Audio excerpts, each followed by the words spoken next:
പരിശുദ്ധ പരമദിവ്യകാരുണ്യത്തിന് ആരാധനയും സ്തുതിയും പുകഴ്ചയും ഉണ്ടായിരിക്കട്ടെ. പരിശുദ്ധ പരമദിവ്യകാരുണ്യത്തിന് ആരാധനയും സ്തുതിയും പുകഴ്ചയും ഉണ്ടായിരിക്കട്ടെ. പരിശുദ്ധ പരമദിവ്യകാരുണ്യത്തിന് ആരാധനയും സ്തുതിയും പുകഴ്ചയും ഉണ്ടായിരിക്കട്ടെ. അമ്മേ പരിശുദ്ധയമ്മേ, അമ്മേ പരിശുദ്ധ അമ്മേ, ദൈവമാതാവേ, കൃപാസനത്തിലൂടെ ഞങ്ങൾക്കും ഞങ്ങളുടെ ദേശത്തിനും അമ്മ മാധ്യസ്ഥം തേടിത്തന്ന എല്ലാ അനുഗ്രഹങ്ങൾക്കും ഞങ്ങളിപ്പോൾ ഹൃദയം നിറഞ്ഞ നന്ദി പറയുന്നു. എല്ലാ നന്മകളെ ഓർത്ത് സ്തുതിച്ച് പ്രാർത്ഥിക്കാം. കർത്താവേ, ഉടമ്പടി നൽകിയ എല്ലാ അനുഗ്രഹങ്ങൾക്കും നന്ദി കർത്താവേ. ഉടമ്പടി ജീവിക്കുവാൻ നൽകിയ സഹായത്തിന് നന്ദി കർത്താവേ. സ്തുതി കർത്താവേ, ആരാധന മഹത്വം.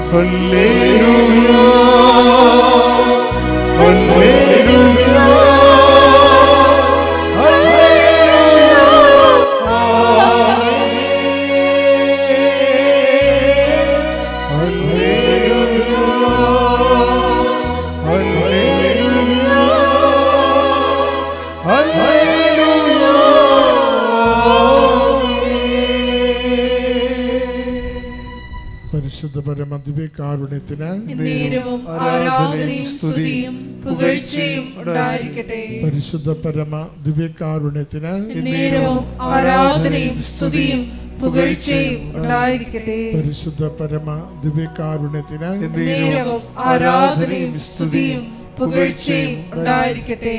അമ്മേ പരിശുദ്ധയമ്മേ, അമ്മേ പരിശുദ്ധ അമ്മേ, ദൈവമാതാവേ, 2004 ഡിസംബർ 7-ാം തീയതി ഉച്ചകഴിഞ്ഞ് 2:30 കൃപാസനത്തിൽ സംഭവിച്ച അമ്മയുടെ പ്രത്യക്ഷപ്പെടലിനെ കുറിച്ച് തിരുസഭയ്ക്ക് സമർപ്പിച്ചിരിക്കുന്ന പഠനരേഖകളുടെ വസ്തുനിഷ്ഠവും ദൈവശാസ്ത്രപ്രകാരമുള്ളതുമായ അന്വേഷണ പഠനങ്ങൾ നടത്തി ആ പ്രത്യക്ഷപ്പെടലിലൂടെ പ്രകടമായ ദൈവമാതാവിന്റെ പ്രത്യേക കരുതലും സംരക്ഷണവും വെളിപ്പെടുത്തുന്ന പീഡിതരുടെ ആശ്വാസവും പ്രവാചകന്മാരുടെ രാജ്ഞിയും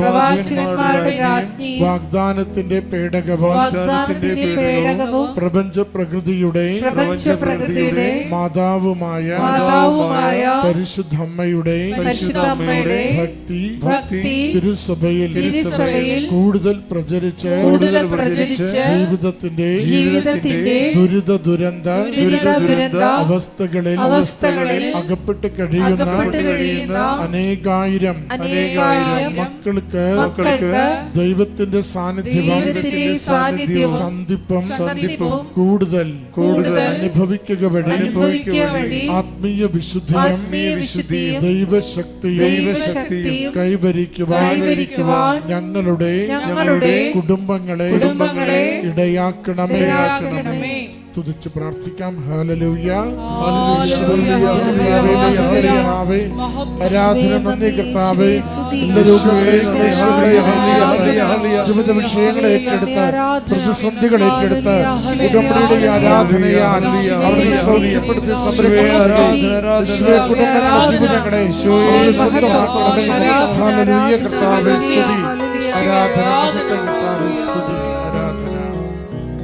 Hallelujah, Hallelujah, Hallelujah, Hallelujah,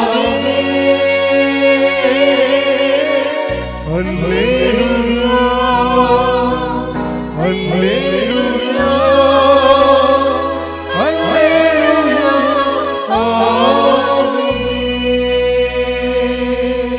പരിശുദ്ധ പരമദിവ്യകാരുണ്യത്തിന് ആരാധനയും സ്തുതിയും പുകഴ്ചയും ഉണ്ടായിരിക്കട്ടെ. പരിശുദ്ധ പരമദിവ്യകാരുണ്യത്തിന് ആരാധനയും സ്തുതിയും പുകഴ്ചയും ഉണ്ടായിരിക്കട്ടെ. പരിശുദ്ധ പരമ ദിവ്യകാരുണ്യത്തിന് നേരവും ആരാധനയും സ്തുതിയും പുകഴ്ചയും ഉണ്ടായിരിക്കട്ടെ.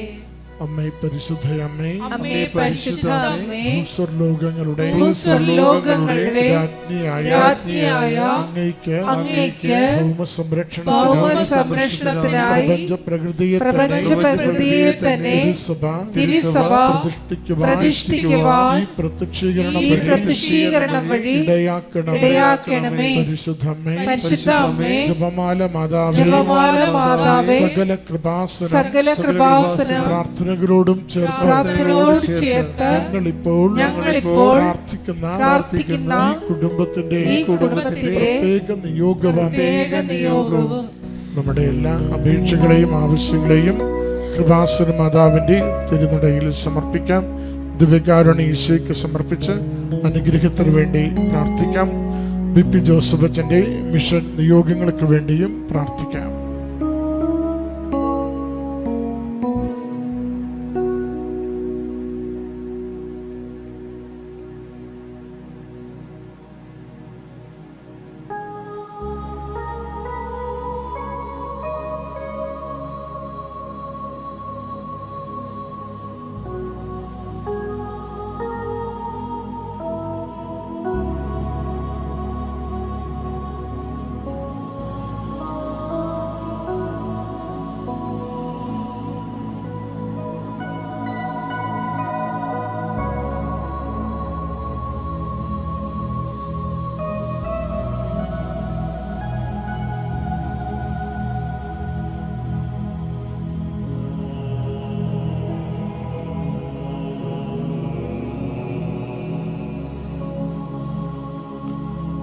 അമ്മയുടെ പ്രത്യക്ഷീകരണത്തിന്റെ ഈ അനുഗ്രഹവേളയിൽ ഞങ്ങൾക്ക് സാധിച്ചു തരുവാൻ കഴിയണമേ. ആമേൻ.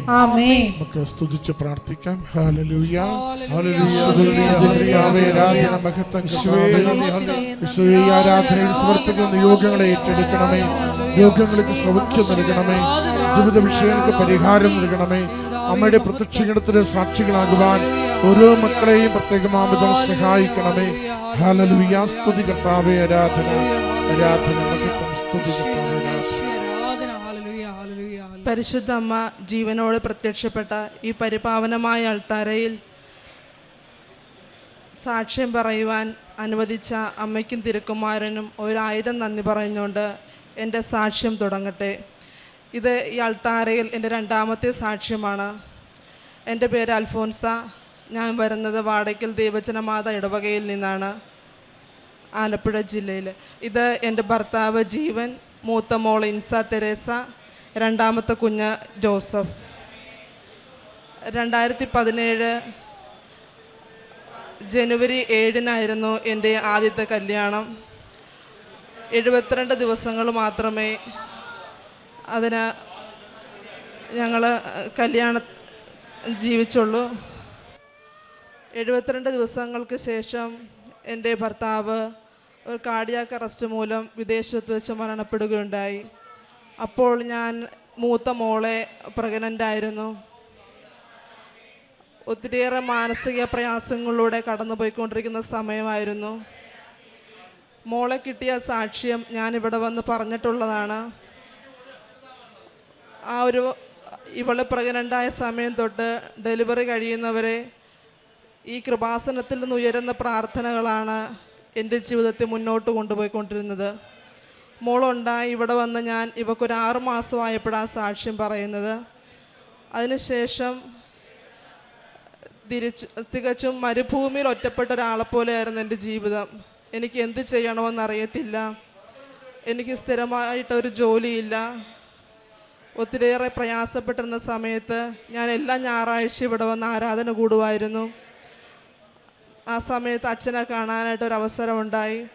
അപ്പോൾ അച്ഛൻ എന്നെ കണ്ടപ്പോഴത്തേക്ക് മെസ്സേജ് പറഞ്ഞത്, നീ ഒരു സെക്കൻഡ് മാരേജിനെ പറ്റി ചിന്തിക്കണമെന്നാണ്. പക്ഷേ എനിക്ക് മോളായത് കാരണം അവളുടെ ഭാവി ഓർത്ത് എനിക്ക് ഭയങ്കര പേടിയായിരുന്നു.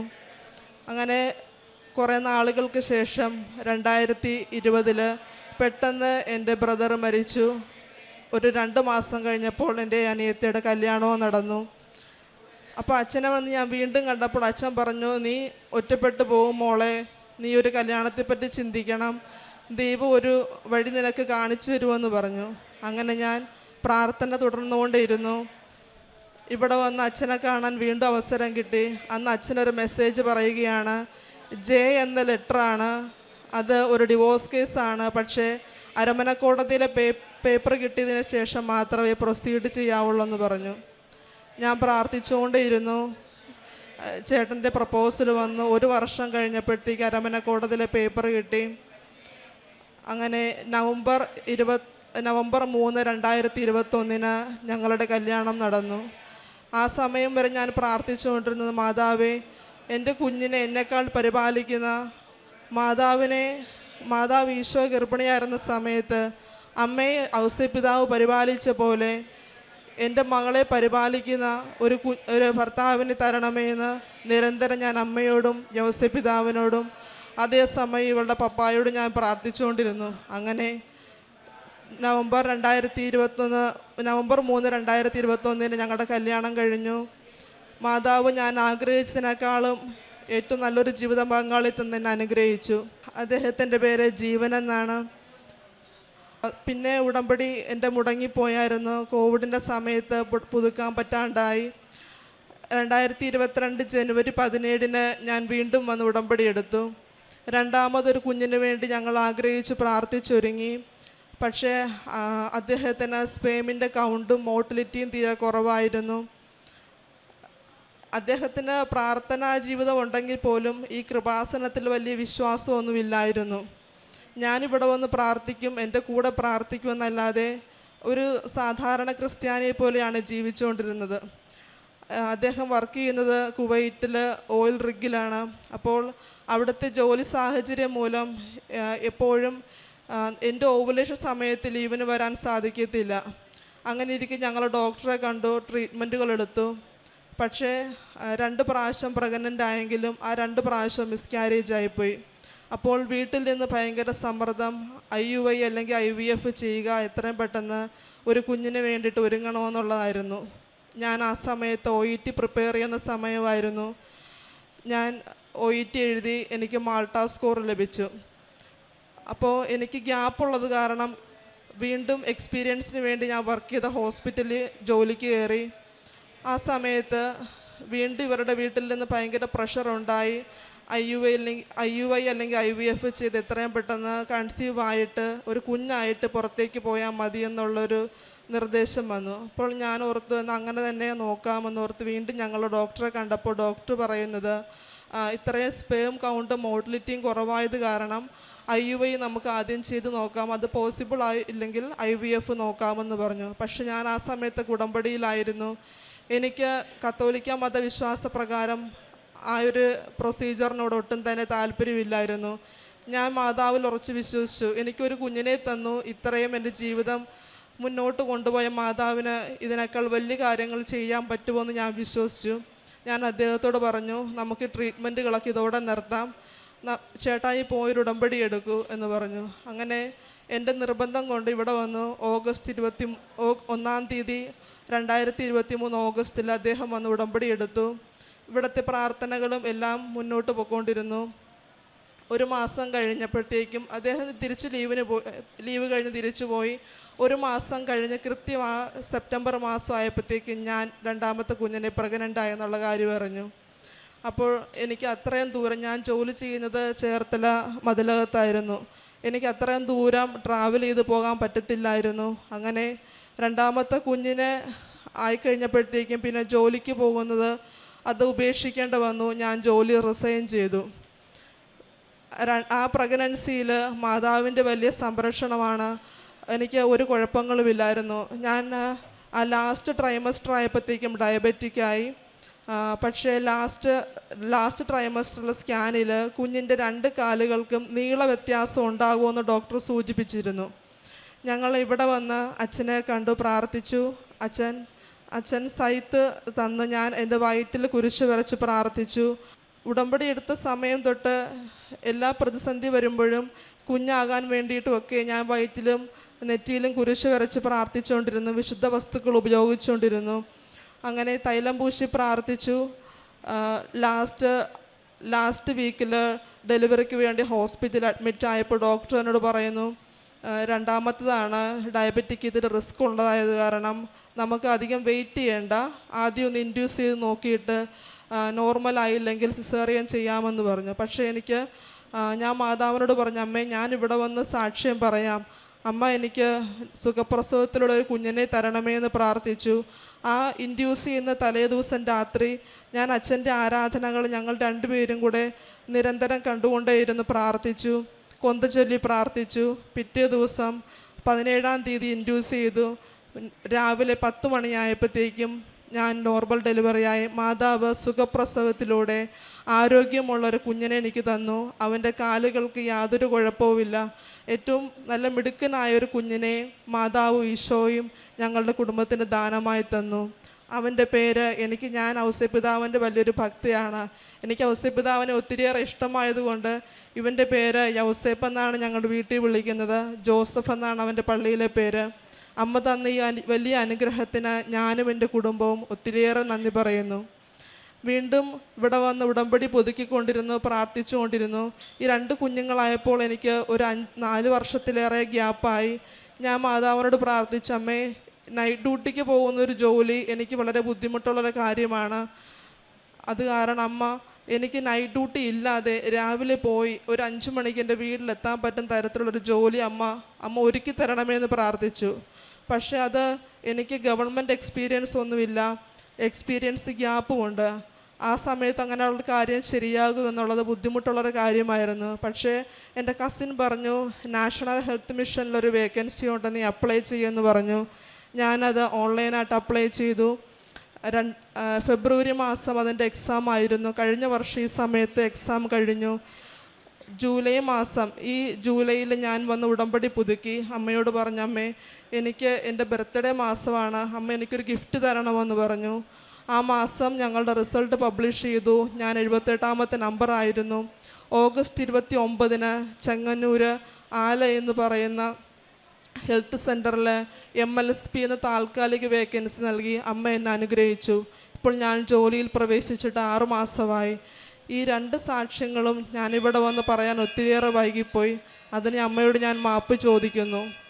ഞങ്ങളുടെ ഉടമ്പടി ജീവിതത്തിൽ അമ്മയും ഈശോയും തന്ന എല്ലാ കൃപകൾക്കും ദാനങ്ങൾക്കും ഞങ്ങൾ നന്ദി പറയുകയാണ്. എൻ്റെ ജീവിതം ഞാൻ കരുതിയ 2017 ആ ഇൻസിഡൻറ്റ് കഴിഞ്ഞപ്പോൾ ഇതോടെ എല്ലാം അവസാനിക്കുമെന്ന്. പക്ഷേ എവിടെ അവസാനിച്ചു എന്ന് ഞാൻ കരുതിയോ അവിടെ നിന്നും അമ്മ എന്നെ മുന്നോട്ട് നയിക്കുകയായിരുന്നു. അമ്മയ്ക്കും തിരുക്കുമാരനും ഒത്തിരിയേറെ നന്ദി പറയുന്നു.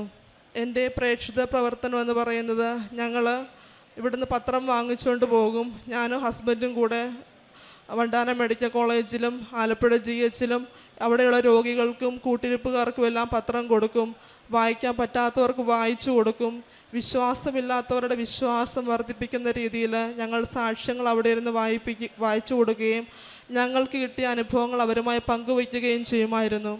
ഞാൻ മോൻ്റെ ഡെലിവറിയുടെ ഒരാഴ്ച മുന്നേ വരെ, അപ്പം ഞാൻ ഒറ്റയ്ക്കുള്ളായിരുന്നു നാട്ടിൽ. ആ സമയത്ത് ഞാനിവിടുന്ന് ഉച്ചയ്ക്കുള്ള പൊതിച്ചോറുണ്ടാക്കി കൊണ്ടുപോയി വണ്ടിയിൽ കൊണ്ടുപോയി എല്ലാ രോഗികൾക്കും കൊടുക്കുമായിരുന്നു. ഡയാലിസിസ് യൂണിറ്റിലെയും ക്യാൻസർ യൂണിറ്റിലെയും പേഷ്യൻസിനാണ് കൊടുത്തുകൊണ്ടിരുന്നത്. പിന്നെ ഇപ്പോൾ എനിക്കും ഹസ്ബൻഡിന് കിട്ടുന്ന സാലറിയുടെ ഒരു വിഹിതം പാലിയേറ്റീവിലെ രോഗികൾക്കായിട്ട് ട്രസ്റ്റുകളിലായിട്ടും ഞങ്ങൾക്കറിയാവുന്ന രോഗികൾക്കുമായിട്ട് അതിൻ്റെ ഒരു വിഹിതം ഞങ്ങൾ കൊടുക്കാറുണ്ട്. ഞങ്ങളോട് എന്തെങ്കിലും സാമ്പത്തിക ആവശ്യപ്പെടുമ്പോൾ ഞങ്ങളുടെ ഉള്ളതിൽ നിന്ന് പങ്കുവയ്ക്കാൻ ഞങ്ങൾ ശ്രമിച്ചിട്ടുണ്ട്.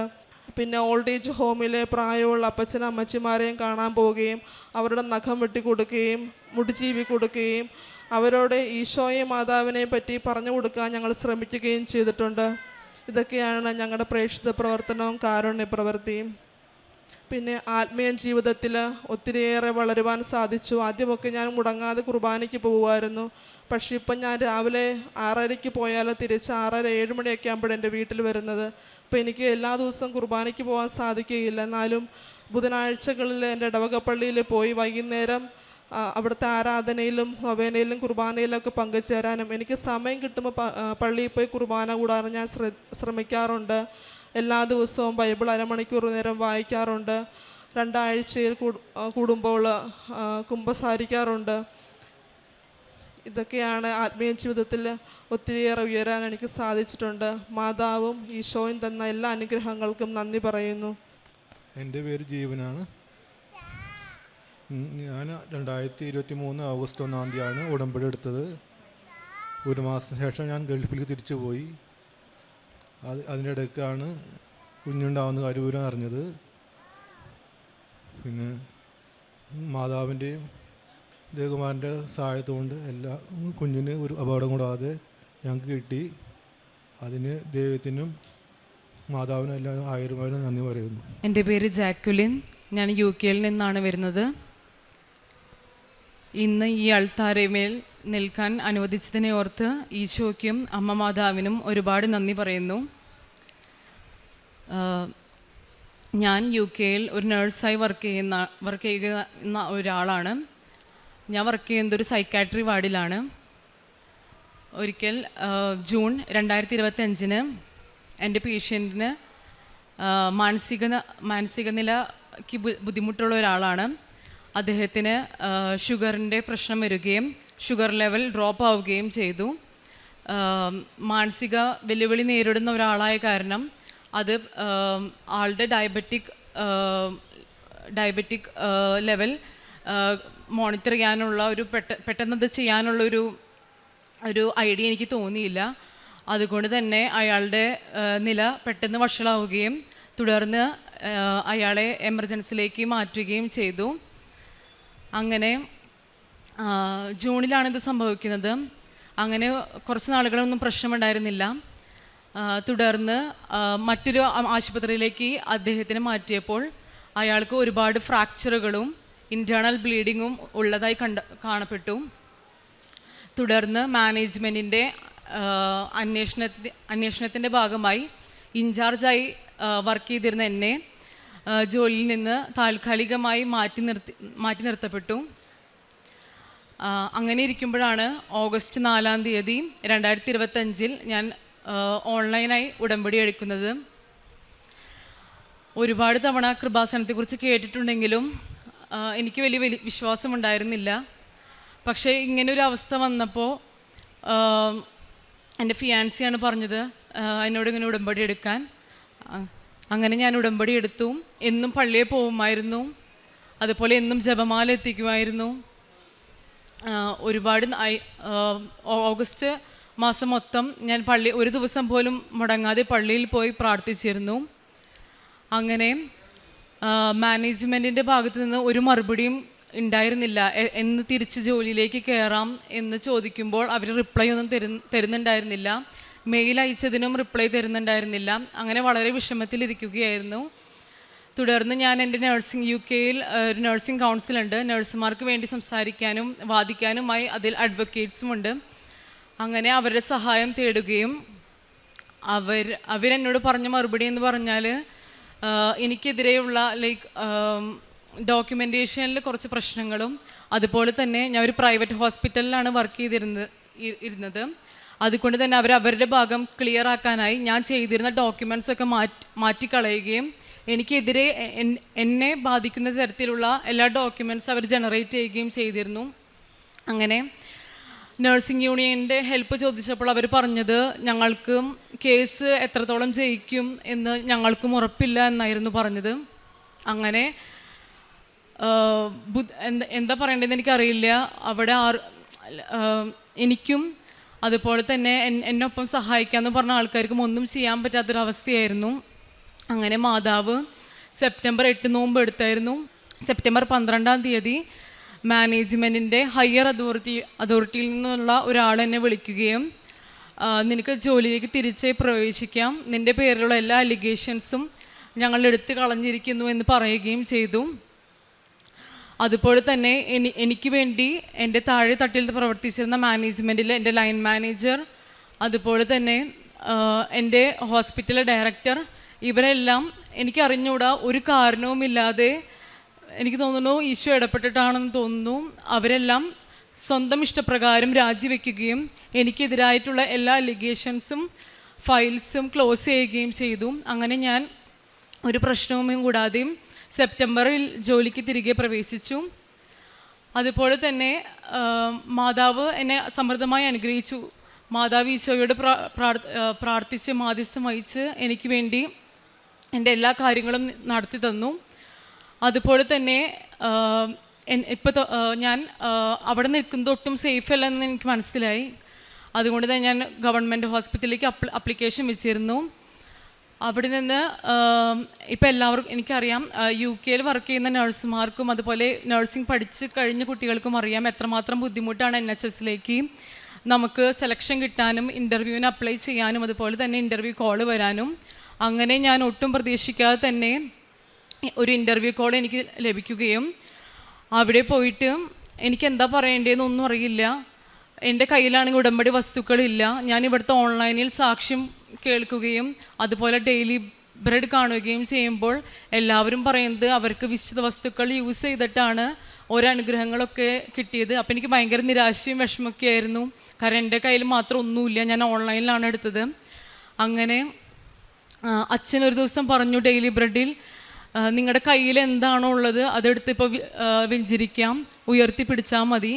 അങ്ങനെ ഞാൻ ആ വിശ്വാസത്തിൽ എൻ്റെ കയ്യിലിരുന്ന് ഉപ്പെടുത്ത് അച്ഛൻ പറഞ്ഞ രീതിക്ക് ഉയർത്തിപ്പിടിച്ച് അത് വെഞ്ചരിച്ചു. അങ്ങനെ ഇൻ്റർവ്യൂ ഹാളിൽ പോയിരുന്നിട്ട് ആ ഉപ്പ് വിതറി ഞാൻ പ്രാർത്ഥിച്ചു. എനിക്കറിയില്ല, ഞാൻ ഒന്നും പറഞ്ഞിട്ടില്ല, എന്തൊക്കെയോ പറഞ്ഞു. എനിക്കൊട്ടും കിട്ടാൻ അർഹതയില്ലാത്തതായിരുന്നു. പക്ഷെ മാതാവ് എനിക്കത് ഇൻ്റർവ്യൂ കോൾ ലൈക്ക് അവർ തിരിച്ച് വിളിച്ച് എന്നെ പറഞ്ഞു, നീ സെലക്റ്റായി. അങ്ങനെ എനിക്ക് NHSൽ ജോലിയും കിട്ടി. ഈ വരുന്ന മാർച്ച് 1, 2026 ഞാൻ തിരിച്ചു പോകുന്നത് പുതിയ NHS ജോലിയിലേക്ക് പ്രവേശിക്കാനാണ്. അതുപോലെ തന്നെ ആത്മീയമായി ഞാൻ വളരെ പുറകോട്ടായിരുന്നു. കുർബാനയ്ക്ക് പോവാനോ കുമ്പസാരിക്കാനോ ജപമാല ചൊല്ലാനോ എല്ലാത്തിനും എനിക്ക് മടിയായിരുന്നു. പക്ഷേ എൻ്റെ മാതാവ് എനിക്ക് എല്ലാ കാര്യങ്ങളും ഈശോ വഴിയായി ചെയ്തു തന്നു. അതുകൊണ്ട് തന്നെ ഞാനിപ്പോൾ ആത്മീയമായി വളരെ മുന്നിലാണ്. ഇന്നേ വരെ ഒരു ദിവസം പോലും കുർബാന മുടക്കിയിട്ടില്ല, ജപമാല മുടക്കിയിട്ടില്ല. ഇന്ന് ഞാൻ ഇവിടെ വന്ന് തീർത്ഥാടക ഉടമ്പടി എടുത്തു. ഇനിയും ആത്മീയതയിൽ ഇനിയും മുന്നോട്ട് പോകാൻ ഞാൻ പരിശ്രമിക്കും. അതുപോലെ തന്നെ ഞാൻ ഉടമ്പടി എടുത്ത നിയോഗങ്ങൾക്ക് അപ്പുറമായി ദൈവം എന്നെ സമൃദ്ധമായി അനുഗ്രഹിച്ചു. ഇതെല്ലാമാണ് എനിക്ക് നൽകിയ അനുഗ്രഹങ്ങൾ. അമ്മ മാതാവിനും ഈശോയ്ക്കും ഒരുപാട് നന്ദി പറയുന്നു. ഞാൻ ചെയ്ത കാരുണ്യ പ്രവർത്തികൾ ഡെയിലി ബ്രെഡ് എന്നും കാണുമായിരുന്നു. അച്ഛൻ്റെ ചൊവ്വാഴ്ചയിൽ ഉടമ്പടി ധ്യാനം കേൾക്കുമായിരുന്നു.